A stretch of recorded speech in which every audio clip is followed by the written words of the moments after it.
Hello friends, पिछले lecture में हम क्लासिफिकेशन ऑफ बैक्टीरिया के बारे में देखे थे। आज हम पढ़ेंगे अल्ट्रा स्ट्रक्चर ऑफ बैक्टीरिया। आप बस ध्यान से सुनते जाइएगा। मैं बस यहाँ पॉइंट लिखा हूँ, बाकी मैं एक्सप्लेन करते जाऊंगा और नोट्स प्रोवाइड कर दूंगा, आप वहां से कवर कर लीजिएगा। चलिए चलते हैं, तो लंबा टॉपिक है। सबसे पहले अल्ट्रा स्ट्रक्चर ऑफ बैक्टीरिया। इसमें हम बैक्टीरिया के हर एक पार्ट के बारे में जानेंगे। तो इसका हम सीक्वेंस रखेंगे आउटर टू इनर, यानी हम outer to inner sequence wise चलेंगे। चलने के लिए हम इनर टू आउटर भी चल सकते हैं, आउटर भी इनर भी, एक सीक्वेंस मेरा रहेगा ताकि कुछ स्किप नहीं हो जाए, इसलिए तो आउटर टू इनर इनर की तरफ हम चलेंगे। चलिए चलते हैं। बैक्टीरिया जो प्रोकैरियोट्स बैक्टीरिया होते हैं, मोनेरा किंगडम के, मेनली मोनेरा किंगडम के होते हैं। जो bacteria sole member of Monera kingdom के ऑर्गेनिज्म होते हैं, माइक्रो ऑर्गेनिज्म होते हैं। चलिए इसमें हम फ्लैजिला पार्ट से शुरू करते हैं कि फ्लैजिलम, इसमें अल्ट्रा स्ट्रक्चर में हम फ्लैजिलम पार्ट को सबसे पहले डील करेंगे। तो सबसे पहले ये फ्लैजिलम होता क्या है, तो फ्लैजिलम को अगर एक्सप्लेन करने के लिए बोल दिया जाए तो यह थीन हेयर लाइक स्ट्रक्चर होता है, जो कि लॉन्ग सिलिंड्रिकल होता है। Thin hair like long cylindrical structure होता है, जो कि रिस्पॉन्सिबल होता है बैक्टीरिया के मोटिलिटी के लिए, और यह ओरिजिनेट होता है फ्रॉम द साइटोप्लाज्म मेम्ब्रेन से ये इवॉल्व होते हैं, इसलिए इसको बोलते हैं साइटोप्लाज्मिक अपेंडेज। तो ये मेरा फ्लैजिलम को डिफाइन करने के लिए मेरा डिफिनेशन था। अब चलते हैं इसके पार्ट पे कि फ्लैजिलम के कितने पार्ट होते हैं। तो फ्लैजिलम के बेसिकली 3 पार्ट्स होते हैं। फ्लैजिलम को 3 पार्ट में डिवाइड किया गया है। जब हम इलेक्ट्रॉन माइक्रोस्कोप से इसको स्टडी किए तो हमें 3 पार्ट में दिखाई दिया। सबसे पहला इसका बेस पार्ट, जिसको हम बेसल पार्ट भी बोलते हैं, वह रीजन लाई करता है within cell wall and cell membrane. Cell wall और सेल मेम्ब्रेन के बीच का जो यह रीजन आपको दिखाई दे रहा है, ये इसे हम बेसल बॉडी बोलते हैं। अब मेरा नेक्स्ट रीजन आता है हुक। इसका कोई स्पेसिफिक रीजन डिफाइंड नहीं है हुक का। तो हुक जो होता है, बस इसमें एक पॉइंट हम ध्यान में रखेंगे कि ये कनेक्ट करता है बेसल बॉडी को प्लस फ्लैजिला को, आउटर फिलामेंट होता है। तो बेसल बॉडी को और फिलामेंट को अटैच करता है हुक पार्ट। और फिलामेंट क्या होता है, यह सिलिंड्रिकल जो हॉलो शेप्ड स्ट्रक्चर आपको दिखाई दे रहा है, यह होता है फिलामेंट। तो ये मेरा फ्लैजिला का था। और ये सबसे मेन इंपॉर्टेंट एक पॉइंट याद रखेंगे कि बैक्टीरिया के मोटिलिटी के लिए रिस्पॉन्सिबल होता है फ्लैजिला। चलिए आगे बढ़ते हैं। अब चलते हैं नेक्स्ट, हम डील करेंगे पिलाई को। ये क्या होता है, इसको डिफाइन करने के लिए अगर कहा जाए तो यह सेल वाल बैक्टीरिया के जो सेल वाल होते हैं वहां से यह ओरिजिनेट होते हैं, और सेल वाल को ये कवर्ड करते हैं। थीन होते हैं, हेयर लाइक होते हैं और शॉर्ट होते हैं। Compare to flagellum, pili are short, thin, hair like structure which covered the cell wall. Flagella को हम डिफाइन कर दिए। अब फ्लैजिला के टाइप्स को देखते हैं। तो फ्लैजिला के 2 टाइप्स होते हैं। एक तो या तो थोड़ा सा लॉन्गर पिलाई जो होते हैं, या फ्लैजिला मैं बोला हूं पिलाई, तो एक लॉन्गर पिलाई और एक शॉर्टर पिलाई। और लॉन्गर पिलाई को हम सेक्स पिलाई भी बोलते हैं या एफ पिलाई भी बोलते हैं, जो कि फीमेल में एब्सेंट होता है। और जो शॉर्टर पिलाई होता है उसे हम फिम्बड़ी भी बोलते हैं, जो कि रिस्पॉन्सिबल होता है फॉर अटैचमेंट, यानी कि बैक्टीरिया रॉक वगैरह से अटैच करते हैं वो ड्यू टू फिम्बड़ी। आप कहीं कहीं पढ़िएगा कि हाँ अटैचमेंट अपेंडेज जो होते हैं, अटैचमेंट पार्ट जो होते हैं वो फिम्बड़ी होते हैं। फिम्बड़ी का अर्थ है यानी शॉर्टर पिलाई। कहीं कहीं आप पिलाई भी पढ़ सकते हैं, पिलाई जो होता है वो रिस्पॉन्सिबल होते हैं। बट अब डिफरेंस क्या है दोनों में? डिफरेंस है कि यह फ्लैजिला जो होता है वह मोटिलिटी के लिए रिस्पॉन्सिबल होता है, और पिलाई जो होता है वह अटैचमेंट के लिए रिस्पॉन्सिबल होता है। चलिए ये फ्लैजिलम और पिलाई को हम डील किए। अब आगे हम चलेंगे आउटर मोस्ट लेयर से, यानी कि ग्लाइकोकैलिक्स लेयर से। तो ग्लाइकोकैलिक्स में हम देखेंगे,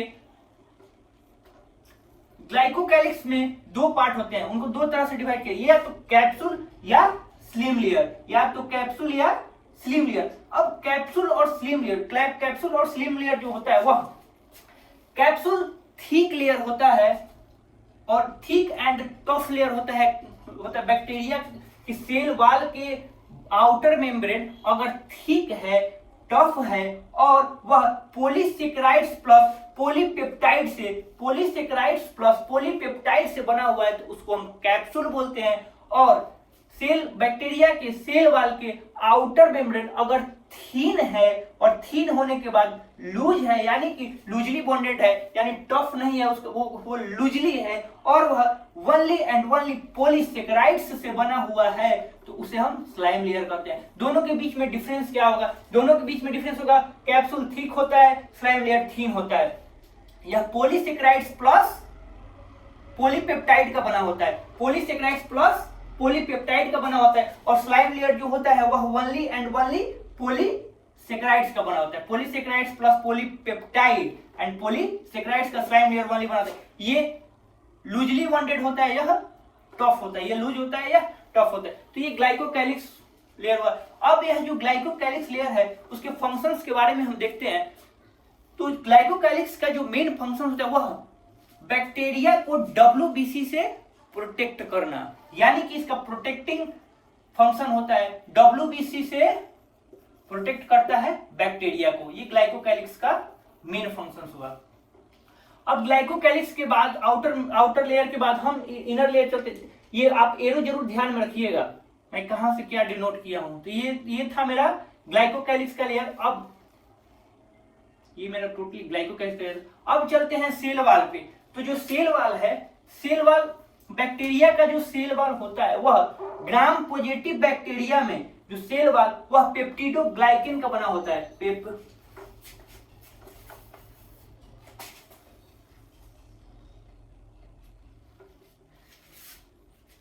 ग्राम पॉजिटिव बैक्टीरिया में जो सेल वाल होता है वह पेप्टिडोग्लाइकेन का बना होता है। ग्राम निगेटिव बैक्टीरिया में होता है वह पेप्टिडोग्लाइकेन प्लस लिपोपोलीसेकेराइड्स का बना होता है। तो सेल वाल जो ग्राम पॉजिटिव बैक्टीरिया में जो सेल वाल होते हैं वह पेप्टिडोग्लाइकेन के बने होते हैं, और ग्राम निगेटिव बैक्टीरिया में जो सेल वाल होते हैं वह पेप्टिडोग्लाइकेन प्लस लिपोपोलीसेकेराइड्स के बने होते हैं। और ग्राम पॉजिटिव बैक्टीरिया में सिंगल लेयर सेल वाल होते हैं और ग्राम निगेटिव बैक्टीरिया में डबल लेयर सेल वाल होता है। तो ग्राम निगेटिव बैक्टीरिया के जो डबल लेयर सेल वाल होते हैं वह इनर, उनमें उनका जो डबल लेयर का जो इनर लेयर होता है वह थीन होता है, जो कि बना होता है पेप्टिडोग्लाइकेन का बना होता है, और आउटर जो होता है वह थिक होता है, जो कि बना होता है लिपोपोलीसेकेराइड्स का बना होता है। चलिए यहां तक क्लियर है। ये सेल वाल ये भी प्रोटेक्टिंग यूनिट का काम करते हैं, प्रोटेक्टिव मैकेनिज्म है इनका। अब सेल वाल को हम इंड किए। सेल वाल के बाद हम चलते हैं साइटोप्लाज्मिक मेम्ब्रेन पे। तो जो कि साइटोप्लाज्मिक मेम्ब्रेन जो होता है वह लूजली बॉन्डेड होता है। एक बात आप ध्यान में रखिए कि जो भी सिमिलर वर्ड भी आएगा, ऐसा नहीं है कि मैं न्यूक्लियोइड है, साइटोप्लाज्म है तो मैं इसी को सिर्फ बताकर स्किप करूंगा। जब आप साइटोलॉजी में जाइएगा या और भी स्टडी कीजिएगा तो इससे मिले जुले बहुत सिमिलर वर्ड आएंगे, जैसे साइटोप्लाज्म, प्रोटोप्लास्ट, स्फेरोप्लास्ट। न्यूक्लियोइड में चलिएगा तो न्यूक्लियस, न्यूक्लियाइड, न्यूक्लियोप्लाज्म, न्यूक्लियोलस, ये सब कुछ यहाँ पे सारे वर्ड को मैं बताऊंगा, नोट्स में प्रोवाइड कर दूंगा ताकि किसी तरह से आपको कोई प्रॉब्लम ना हो। चलिए आगे चलते हैं। कहां पे थे हम? हाँ, साइटोप्लाज्मिक मेम्ब्रेन पे थे। तो साइटोप्लाज्म सबसे पहले, अब ये साइटोप्लाज्मिक मेम्ब्रेन्स क्या होते हैं? ये साइटोप्लाज्मिक मेम्ब्रेन्स साइटोप्लाज्म और सेल वाल के बीच का लेयर होता है, यानी कि साइटोप्लाज्मिक मेम्ब्रेन या प्रोटोप्लाज्मिक मेम्ब्रेन जो होते हैं वह सेपरेट करते हैं सेल वाल को फ्रॉम साइटोप्लाज्म। अब यहाँ जो कि लेस रिजिड होता है। अब देखते हैं कि साइटोप्लाज्म क्या होता है। ये वर्ड मेरा क्लियर होना चाहिए। बेसिकली मैं कोशिश कर रहा हूं आपको कहीं भी कोई वर्ड मिले तो आपको कंफ्यूजन ना हो। चलिए आगे बढ़ते हैं। तो साइटोप्लाज्म क्या होता है? तो साइटोप्लाज्म को अगर मैं डिफाइन करने के लिए बोलूं तो साइटोप्लाज्म जो होते हैं वह साइटोसोल, आप यहां ध्यान दीजिए, साइटोसोल प्लस ऑर्गेनेल, यानी कि fluid matrix inside cell without nucleus. Nucleus को छोड़ के जो भी सेल मेम्ब्रेन के अंदर है, यानी कि जो फ्लूइड मैट्रिक्स है और जो ऑर्गेनेल है, यानी fluid matrix plus organelle except nucleus, nucleus को छोड़ के जो फ्लूइड मैट्रिक्स प्लस ऑर्गेनेल्स जो है उसको हम साइटोप्लाज्म बोलते हैं। अब ये साइटोसोल एक नया वर्ड है, इसको देखते हैं कि साइटोसोल क्या होता है। तो साइटोसोल जो फ्लूइड मैट्रिक्स होता है इनसाइड साइटोप्लाज्मिक मेम्ब्रेन उसको हम बोलते हैं साइटोसोल। और ऑर्गेनेल क्या होता है, ऑर्गेनेल आपको पता है मेम्ब्रेन बाउंड ऑर्गेनेल जो कि लाइसोसोम, माइटोकॉन्ड्रियल, सबका फंक्शन अलग अलग होता है। तो यहाँ पे हम साइटोप्लाज्म को समझाए। अब साइटोप्लाज्म को समझाए तो इसी से सिंगुलर वर्ड एक और आप देखिएगा, साइटोलॉजी वगैरह में कहीं भी आपको मिल सकता है तो कंफ्यूजन हो सकता है, मैक्सिमम लोगों को कंफ्यूजन रहता है, इसलिए मैं ये सब बता रहा हूं। तो अब साइटोप्लाज्म के पास एक वर्ड आता है प्रोटोप्लाज्म। तो प्रोटोप्लाज्म को मैं डिफाइन करने के लिए बोलूं तो प्रोटोप्लाज्म जो होता है वह साइटोप्लाज्म प्लस न्यूक्लियस, यानी कि अगर साइटोप्लाज्म प्लस न्यूक्लियस को हम बोलते हैं प्रोटोप्लाज्म, और साइटोप्लाज्म क्या होता है साइटोसोल प्लस ऑर्गेनेल, यानी कि अगर न्यूक्लियस को हम हटा दें, न्यूक्लियस को हटा दें तो इनर में जो फ्लूइड मैट्रिक्स है और ऑर्गेनेल है उनको हम साइटोप्लाज्म बोलेंगे, और अगर हम उसमें न्यूक्लियस को इंक्लूड कर दे रहे हैं तो उसको हम नेमिंग देते हैं प्रोटोप्लाज्म। बिल्कुल क्रिस्टल क्लियर आपको होना चाहिए, ध्यान से सुनिए। और ये सब मैं ये नहीं क्लियर दिख नहीं रहा होगा क्लियर, उससे कोई बात नहीं, आप ध्यान से सुनिए, आप नोट्स में पढ़ लीजिएगा, आपका क्लियर हो जाएगा। ये सब लिखने पड़ेगा कोई मतलब नहीं बनता है, दिमाग में रहना चाहिए, सब कुछ सही होता है। लिखने के लिए तो बहुत सारा कुछ लिखा जा सकता है। चलिए आगे बढ़ते हैं। अब साइटोप्लाज्म मैं बताया, साइटोप्लाज्म के बाद प्रोटोप्लाज्म बताया, एक और वर्ड आता है प्रोटोप्लास्ट। प्रोटोप्लास्ट, अब देखते हैं कि प्रोटोप्लास्ट क्या होता है। तो जब ग्राम पॉजिटिव बैक्टीरिया को जब हम लाइसोजाइम से ट्रीट करते हैं, ग्राम पॉजिटिव बैक्टीरिया को जब हम लाइसोजाइम से ट्रीट करते हैं तो उसके जो सेल वाल होते हैं वह हट जाते हैं, यानी कि विदाउट सेल वाल जो कि कंप्लीटली रिमूव्ड हो जाते हैं सेल वाल को, तो फिर उसको हम नेम देते हैं प्रोटोप्लास्ट। यानी कि after treating of gram positive bacteria with lysozyme then cell wall of the gram positive bacteria removed and that part is known as protoplast. Without cell, अब सिंपल बोलो तो without cell wall is known as protoplast। इतना याद रखने के लिए काफी है जब उसको लाइसोजाइम से ट्रीट करते हैं। अब प्रोटोप्लास्ट के बाद एक और वर्ड सिमिलर आता है, जितना आएगा सब मैं सिमिलर बता दूं, आता है स्फेरोप्लास्ट। तो स्फेरोप्लास्ट जब ग्राम निगेटिव बैक्टीरिया को जब हम EDTA से,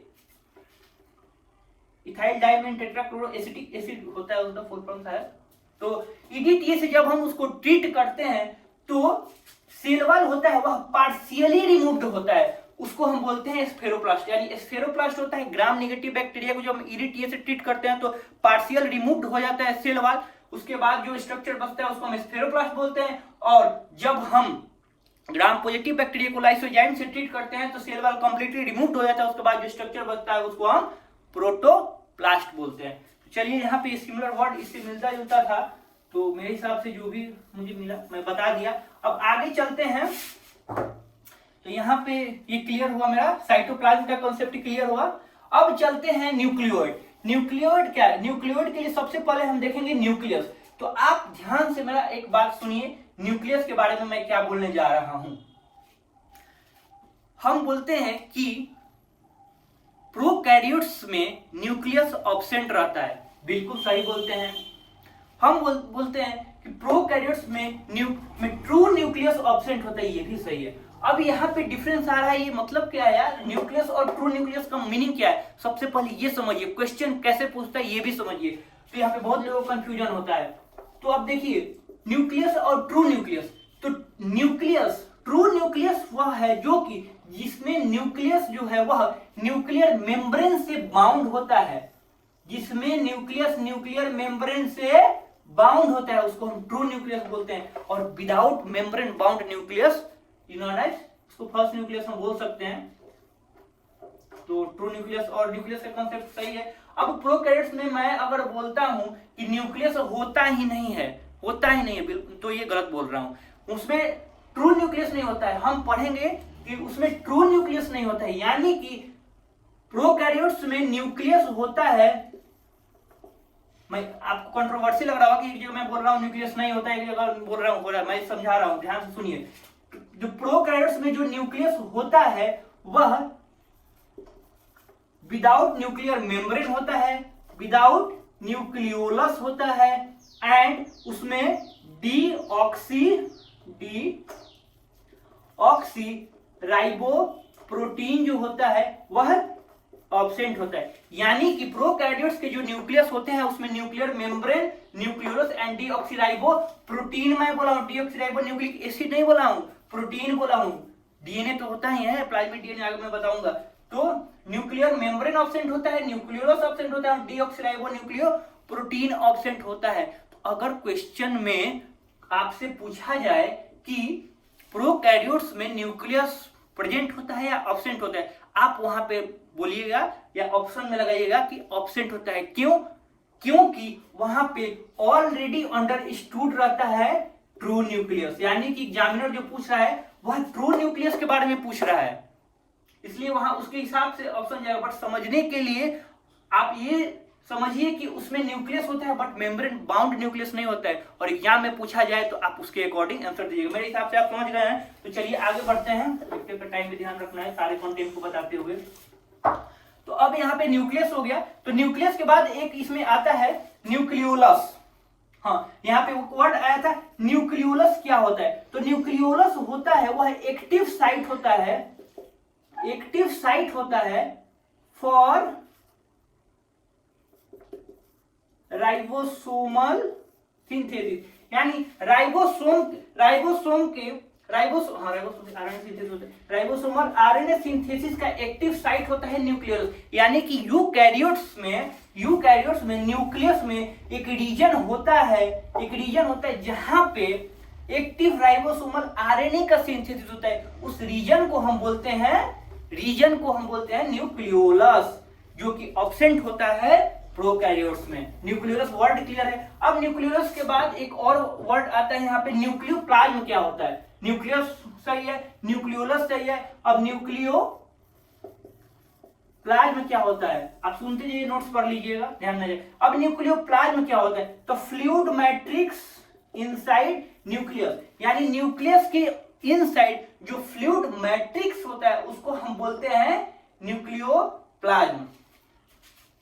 अब सही है, अब चलते हैं हम, एक और वर्ड है न्यूक्लियोइड। तो न्यूक्लियोइड को हम बता रहे हैं कि न्यूक्लियोइड क्या होता है। न्यूक्लियोइड, तो न्यूक्लियोइड जो होता है वह इरेगुलर शेप्ड रीजन होता है जो कि प्रोकैरियोट्स में पाया जाता है। Irregular shaped region which are found in prokaryotes, जो कि कंटेन करता है most of the genetic material, यानी कि यहाँ पे देखिए, यहाँ पे मैं बना इरेगुलर शेप्ड रीजन है जो कि प्रोकैरियोट्स में पाया जा रहा है, जो कि कंटेन करता है जेनेटिक मटेरियल को, तो उसे हम बोलते हैं न्यूक्लियोइड। अब आप यहाँ पे लगभग इससे रिलेटेड मैं न्यूक्लियस बता दिया, न्यूक्लियोलस बता दिया, न्यूक्लियोइड बता दिया, न्यूक्लियोप्लाज्म बता दिया, आप सुन लिए, फिर ध्यान में भी रख लीजिएगा, फिर आगे नोट्स में भी पढ़ लीजिएगा, बिल्कुल क्लियर हो जाएगा। चलिए, अब न्यूक्लियोइड यहाँ पे क्लियर है, तो अब चलते हैं एक और है इंक्लूजन बॉडी और ग्रैनुलर स्ट्रक्चर। प्रोकैरियोट्स में जो सेल मेम्ब्रेन के अंदर साइटोप्लाज्म होते हैं उसमें कुछ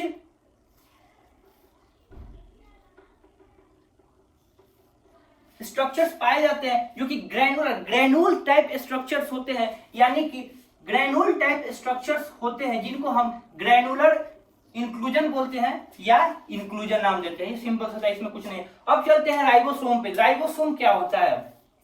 राइबोसोम पे, तो राइबोसोम राइबोसोम जो होता है वह आरएनए का सिंथेसिस में हेल्प करता है। राइबोसोम, यहां से एक और वर्ड मेरे ध्यान में आ रहा है जिसको मैं डिफाइन करूंगा, आपको कहीं मिलेगा पॉलीसोम। तो पहले मैं राइबोसोम को डिफाइन करता हूं। तो राइबोसोम में आप एक बात ध्यान में रखिए कि प्रोकैरियोट्स में 70S राइबोसोम्स होते हैं और यूकैरियोट्स में 70S प्लस 80S राइबोसोम्स होते हैं। माइटोकॉन्ड्रिया में 70S होता है, न्यूक्लियस में 80S होता है। तो 70S, अब यह जो 70S होते हैं वह दो स्विटबॉन्ड यूनिट से बने होते हैं, 50s प्लस 30s। अब आप इसको प्लस नहीं कीजिएगा कि यहाँ 50 80s बट यहाँ पे 70s क्यों आया है। ये देखिए ये ऐसा क्यों हो रहा है, जो यहाँ पे एस है वह सीडवर्ग यूनिट है, जो कि यूनिट ऑफ सेडिमेंटेशन होता है। सेडिमेंटेशन प्रोसेस का जो यूनिट होता है सेडिमेंटेशन में, उसे सेडिमेंटेशन यूनिट होता है। तो ये अलग अलग यूनिट हैं, जिन 50s यूनिट और 30s यूनिट, सिंपली प्लस करके 80s यूनिट नहीं होने जा रहा है। 70s है, उनको जब देखा गया तोड़कर, यानी कि तोड़कर क्या इलेक्ट्रॉन माइक्रोस्कोप से, तो दो यूनिट से मिलकर बने थे 70s। जो कि पहला यूनिट था वह सेडिमेंटेशन यूनिट से देखे तो उसको 50s का था, दूसरा यूनिट 30s का था, और दोनों मिलकर 70s बने थे। यहाँ पे सिंपल कैलकुलेशन में प्लस माइनस वाला कैलकुलेशन नहीं है। तो चलिए ये हो गया। अब हम पोलिसोम को हम डिफाइन करते हैं। यहीं पे पोलिसोम क्या होता है, पोलिसोम होता है जब mRNA पे राइबोसोम्स का कलेक्शंस हो जाता है। mRNA पे सेवरल राइबोसोम्स कलेक्ट होते हैं जो कि आरएनए सिंथेसिस के लिए यानी प्रोटीन सिंथेसिस के लिए, तो उसे हम नाम देते हैं पोलीराइबोसोम। वर्ड से निकले पोली मींस एक से ज्यादा। तो यहाँ पे राइबोसोम, पोलीराइबोसोम यही था, इसके सिमिलर कुछ वर्ड नहीं है। तो यहाँ पे राइबोसोम्स को भी हम डिफाइन किए। अब एक चलते हैं प्लाज्मिड में और इपिसोम में। तो प्लाज्मिड और इपिसोम क्या होता है, तो प्लाज्मिड को डिफाइन करने के लिए बोला जाए तो प्लाज्मिड जो होता है वो सिंपल एक्स्ट्रा न्यूक्लियर, ये एक्स्ट्रा